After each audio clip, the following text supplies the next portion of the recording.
Herzlich willkommen zu der Herzensreise durch das Hohelied, das leidenschaftliche, fruchtbare und überwindende Leben der Braut Christi oder der herrlichen Gemeinde. Und jeder von uns hat ein Teil und eine Rolle zu spielen in Gottes Liebesgeschichte. Und jeder von uns möchte unsere Rolle das Beste spielen, das es überhaupt gibt für die Ehre des Königs. Amen.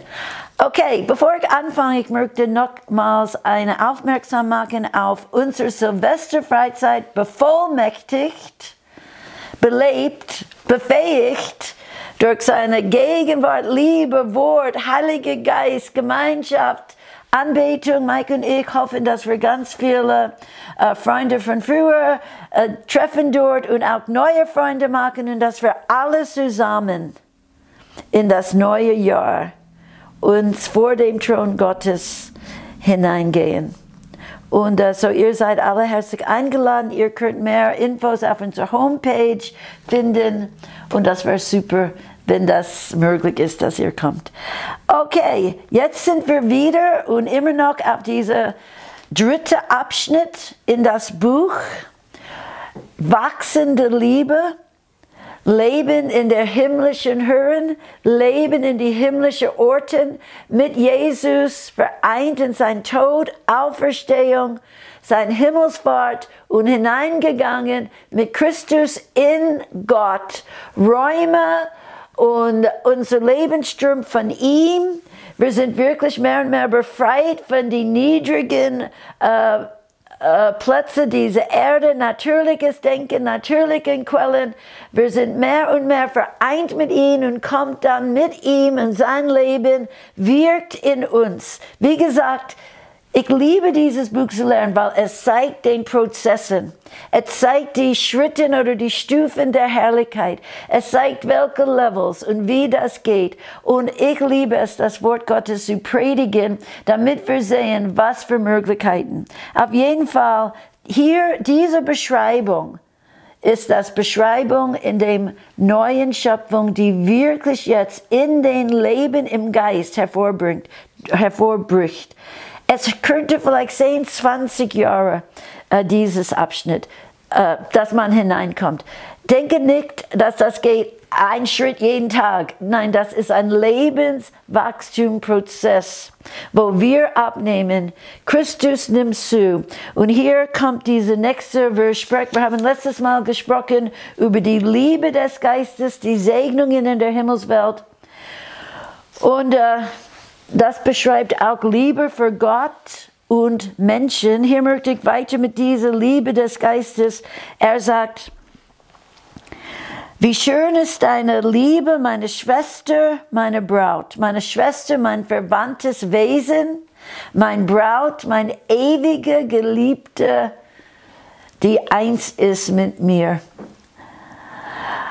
Wie viel köstlicher ist deine Liebe als Wein und der Duft deiner Salben als alle Balsamöle. Wabenhonig träufeln deine Lippen, meine Braut. Honig und Milch ist unter deiner Zunge und der Duft deiner Gewänder gleicht dem Duft von Lebanon. Okay. Er beschreibt sie immer weiter, wie er uns sieht und wie er uns ermutigt mit diesen Worten der Gnade und kreative Worte und Worte der Liebe. Und jetzt sagt er, dass Honig und Milch ist unter deinen Zungen. Die ganze Gift, die ganze Bitterkeit, die ganze Ängste, die ganze Unglauben, ist aus unser Herz und Mund gereinigt in dieser Phase. Und Honig statt Bitterkeit, süße, heilende Worte, erfrischende, erholsame Worte, die die Schwächen stark macht, die Gnade geben zu Menschen in ihrer Not, strömen von unserem Mund. Und dieser Honig stellt Schwachen wieder her. Alles, was du dann, diese Jahre mit Gott, diese Verwandlung deiner Gedanken, diese Verwandlung deiner Seele, jetzt Honig und Milch. Und was ist das verheißene Land?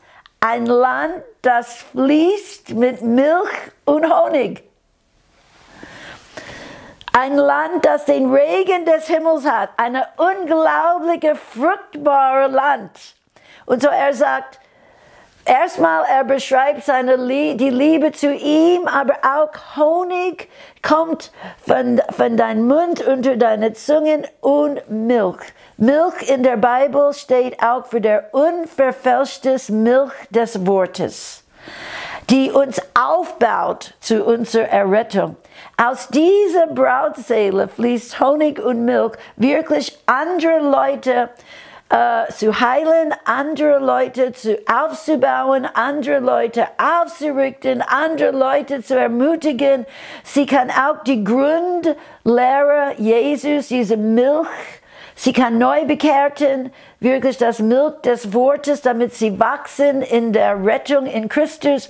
Sie kann jünger machen, sie kann die Grundwahrheiten, sie kann die Lehre der Gnade, sie kann die Lehre von dem neuen Bund. Sie ist wirklich überströmend, auch anderen Menschen, dieses Land in dir, wenn du lebst in der neuen Schöpfung, wenn du lebst im Geist, du überströmst auch mit den Worten, die in dir sind, können anderen wirklich zu Reife und Gesundheit und Erholen bringen. Oh Herr, mache uns so, dass unsere Liebe für dich und den Menschen, ich liebe das, vertikal, horizontal zu den Menschen. Das Kreuz Jesus ist zu Liebe zu Gott für seine Ehre erst und seine Wille und ihn zu verherrlichen und dann Menschen zu segnen. Ich sage immer die rechte Hand, die Brüder und Geschwister im Leib Christi und die andere Seite alle anderen Menschen in der Welt. Das ist das Kreuz in uns hineingearbeitet, dass wir sind nicht gebunden in Selbstliebe, nur für mich. Wir leben für Gottes Ehre und für anderen als ein Segen. Okay, jetzt geht's weiter, das Leben im Geist. Jetzt wollen wir sehen, ihre Seele ist zu einem Garten geworden. Oder die verwandelte Seele ist zu einem Garten Eden geworden. Und das ist die Frucht des Geistes, entsprost jetzt in ihr.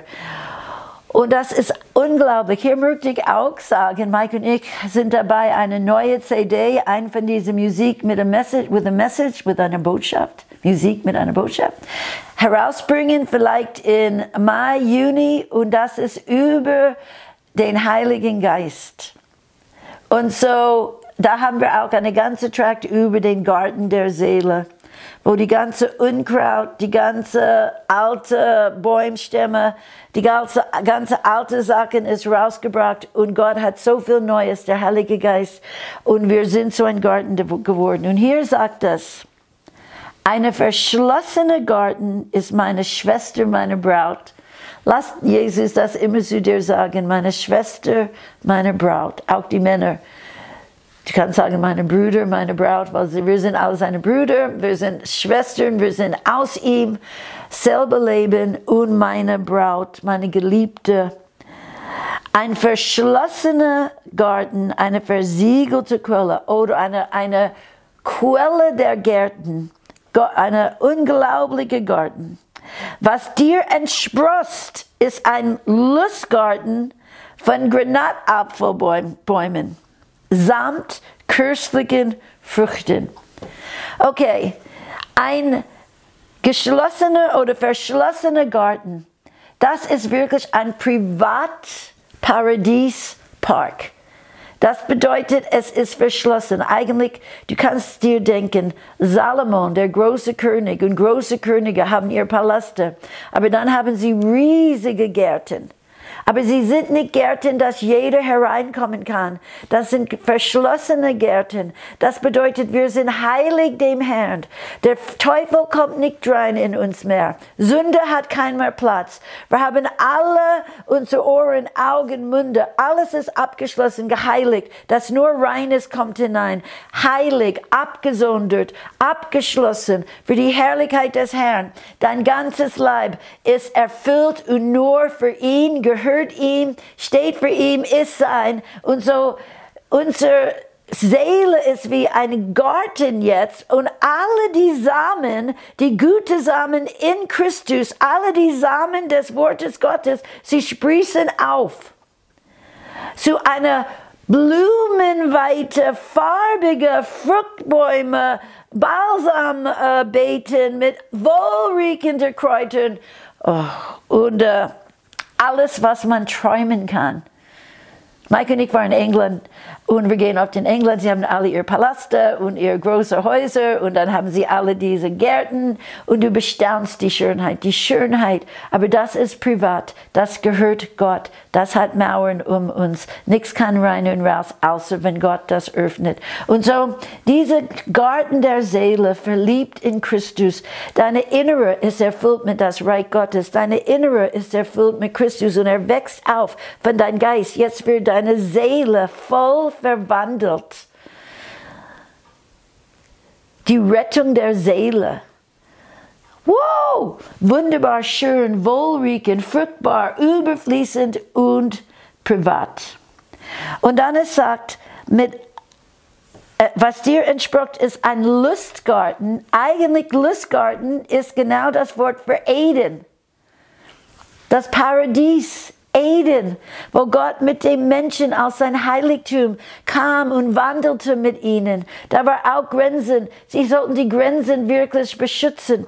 Und wir sind ein Lustgarten, deine trockene Land, deine Wüstenland, deine wirkliche öde Seele, deine bedürftige Seele durch die Liebe, durch die Werk des Heiligen Geistes ist so ein Lustgarten von Granatapfelbäumen samt köstlichen Früchten.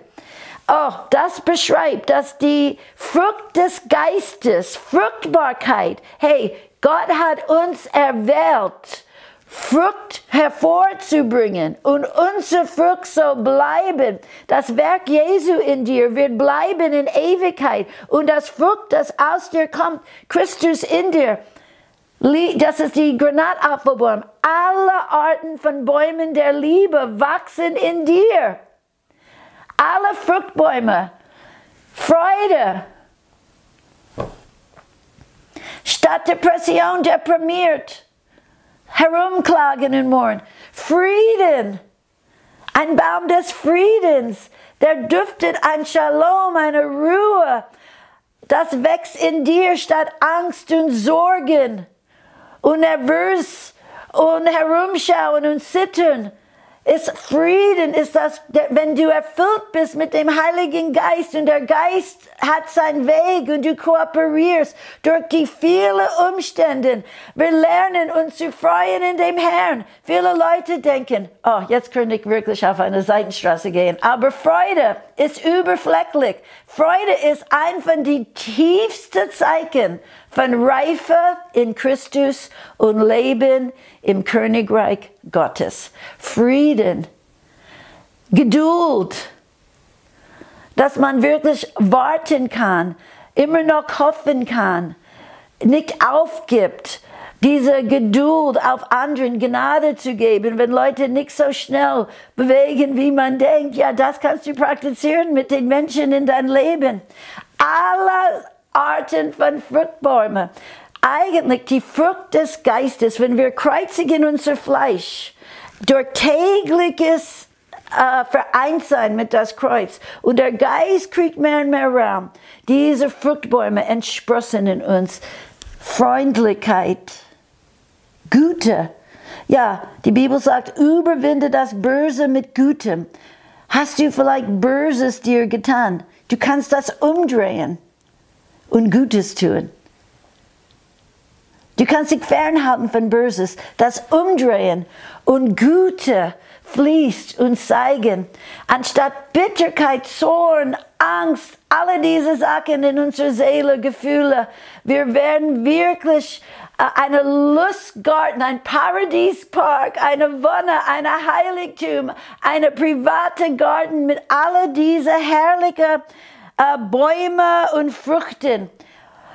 Ich will nicht alle diese Worte nachsagen, aber Henne ist eine rotfarbige Dye, was immer man sagt in Deutsch. Henne ist rot. Das kann sprechen von ein Leben ein Leben der Vergebung. Immer vergeben und immer das Kreuz Jesus vor dir haben. Und das Rotfarbe kommt in uns. Narden spricht für Demut und Milde und Sanftmut. Und Narde und Safran spricht von goldenen Glaube, dass du durch viele Tests und Erprobungen gegangen bist und dein Glaube ist wie Gold geworden. Und du kannst wirklich diese sehr teure Früchte und Gewürze wirklich benutzen, um das Leben um dich herum mit diesem Duft und Wurzohr und Zimt und allerlei Weihrauchsgewächsen. Weihrauchsgewächsen springt. Weihrauch ist der Rauch, der Aufstieg zu dem Herrn. Du bist voller Lobpreis, du bist voller Dankbarkeit, du bist voller Freude, du jauchzt und jubelst, alle Arten von Weihrauchsgewächsen. Und das spricht von der heiligen Weihrauch, der Aufstieg zu Gott, ein Leben des Gebets, ein Leben in allem sagt Dank, ein Leben, der nicht vergisst, Gott zu danken für alles, was er getan hat, ein Leben, die merkt jedes, was jemand dir tut, Dankbarkeit, oh, was für eine Tugend, was für eine Charakterzug in diesem Garten der Seele, Freude in dem Herrn.